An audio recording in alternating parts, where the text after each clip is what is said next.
Fala galera, então, bora lá, bora para nossa terceira aula sobre as modelagens de sistema, né, nossos diagramas de UML. Hoje iremos apresentar, né, e você irá estudar comigo hoje aqui os diagramas de classe, né. Sou estudante do Senai Cimatec, caso você ainda não me conheça, José Eric, meu nome. É, a disciplina de modelagem de sistema que foi apresentada e dada pelo Weston Melo de Souza, meu professor. Bora lá, o diagrama de classes. O diagrama de classes estão entre os tipos mais úteis de diagrama de UML, né? Pois eles mapeiam de forma clara e estruturada um determinado sistema ao modelar suas classes, seus atributos, operações e relações do objeto.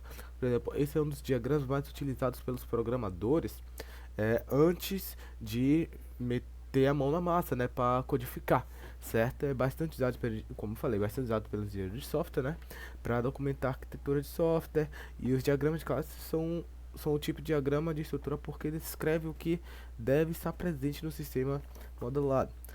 Você pode não estar entendendo agora, mas assim que eu passar aqui um pouquinho e você começar a entender, né, começar a ver, você vai entender melhor, né? Ela foi criada com um modelo padronizado para descrever uma abordagem de programação orientada a objeto, né? Por exemplo, um Java, esses tipos de programação orientada a objeto, né? Vamos lá.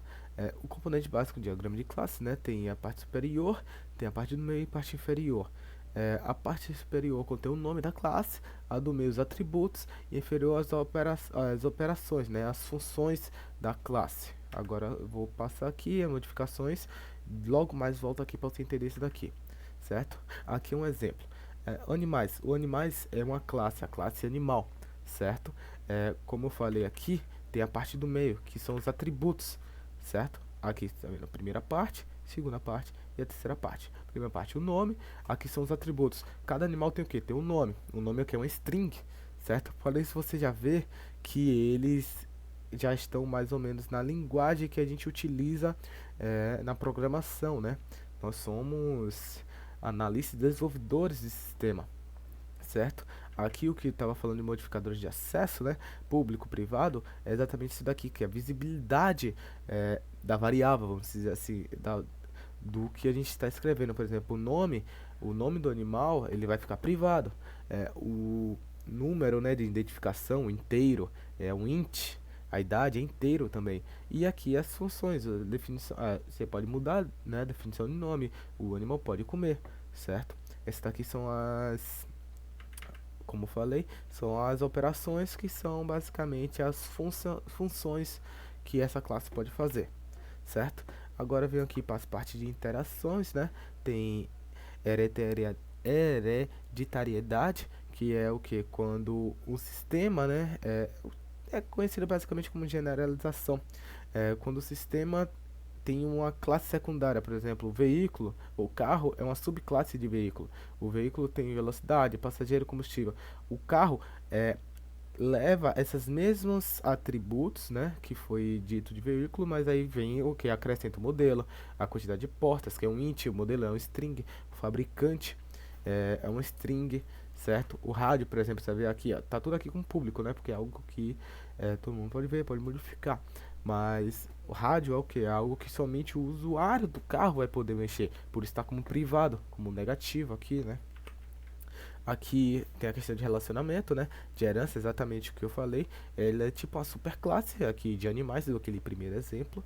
E, por exemplo, a tartaruga é uma subclasse de animais. A lontra é uma subclasse de animal. Se eu botar o maisinho, como eu coloquei aqui do carro, ó, é porque ele vai pegar tudo isso daqui e adicionar esses de cá, certo? Por exemplo, se eu botar aqui que a tartaruga tem data de nascimento ou algo do tipo, a quantidade de patas, certo?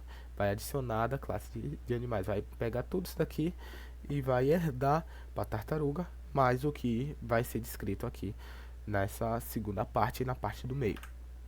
Temos a questão, esses daqui são outros relacionamentos, né, de associação.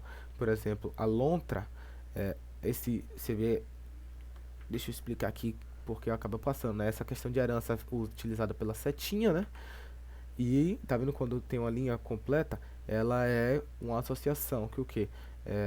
O ouriço do mar tem uma associação com lontra, que é o que? A lontra come o ouriço do mar, certo? Agora vamos passar para o relacionamento de agregação, que essa setinha é um tipo um quadrado vazio dentro. É um quadrado vazio praticamente. Para tartaruga, o coletivo de tartaruga é fardo. Uma tartaruga pode participar de um fardo, mas não necessariamente ela depende disso. Ela pode, a classe de tartaruga pode continuar funcionando sem estar no fardo, sem estar no coletivo, né? Eu acho que você vai entender um pouco melhor assim que eu passar aqui para a parte de composição. Por exemplo, é, temos aqui um centro histórico. No centro histórico temos centro de visitantes, temos saguão e o banheiro. Tá vendo que agora aqui esse quadradinho que estava aqui aberto, tá tudo fechado? Por quê? Porque ele é uma composição. Isso significa o quê? Se, por exemplo, se destruir o centro de visitantes, o saguão e o banheiro também vai ser destruído. Aqui não. Por exemplo, Deus é mais essa tartaruga de extinção. Não, esse daqui entra em extinção, claro que vai acabar com a cara, mas, por exemplo, tem uma tartaruga específica aqui que vem a falecer. O fardo vai continuar operando, porque não depende dessa tartaruga, certo? Aqui não. Se a super classe, né, vir a ter algum problema, vai dar problema para todas as outras, porque é uma composição, certo? Aqui são os relacionamentos de diagrama, né, para você entender um pouco melhor as setinhas. Temos a seta fechada com o vácuo dentro. Por exemplo, aqui é uma associação. Temos a herança, né, tá aqui tudo descrito conforme a lista aqui. Composição, como eu tinha dito, agregação, a dependência, né, o pontilhado com a setinha. Isso daqui, se você quiser tirar um print, você vai lembrar melhor para o estudo. E aqui é um diagrama de classe que eu fiz para um diagrama de um sistema de banco. Que como é que funciona? É, o banco, né, tem um funcionário. O funcionário depende do banco, né? O banco tem o ID bancário, que é um char, que é caracteres, tem o nome, que é caractere, localização. O funcionário tem a identificação, o ID, o nome, certo? Quais são as funções do funcionário? Ele pode coletar o dinheiro, abrir conta, fechar conta, fornecer informações, solicitar empréstimo. E temos o que? O cliente. O cliente também tem o ID, tem o nome, mas as funcionalidades dele são diferentes. Ele pode fazer consulta, pode depositar o dinheiro, certo? O funcionário o cliente requisita ao funcionário, por exemplo, um empréstimo, certo? Aqui temos o empréstimo, que também tem o ID, tem o propósito, que é a char, tem os detalhes, que é dependente do cliente. Se o cliente quiser fazer empréstimo, é, essa classe é dependente do cliente, certo? A conta é dependente do cliente, porque se não tiver cliente, não vai ter conta. Se não tiver cliente, não vai ter empréstimo, né? E se não tiver, se não tiver banco, não vai ter cliente. Eu creio que isso você entendeu muito bem, certo? Diagrama de classe é muito prático, muito simples, e para você que já está fazendo programação, já está programando em linguagem de orientar objeto, você vai pegar esse daqui de letra, porque é exatamente tudo que a gente utiliza na criação de uma variável, na criação de uma função. Se você notar aqui, todas as funções têm entre aspas, porque ele é uma função, certo? Então, esse daqui foi a aula de hoje, né? Estudantes do Senai Cimatec. E qualquer dúvida, só deixa aí nos comentários.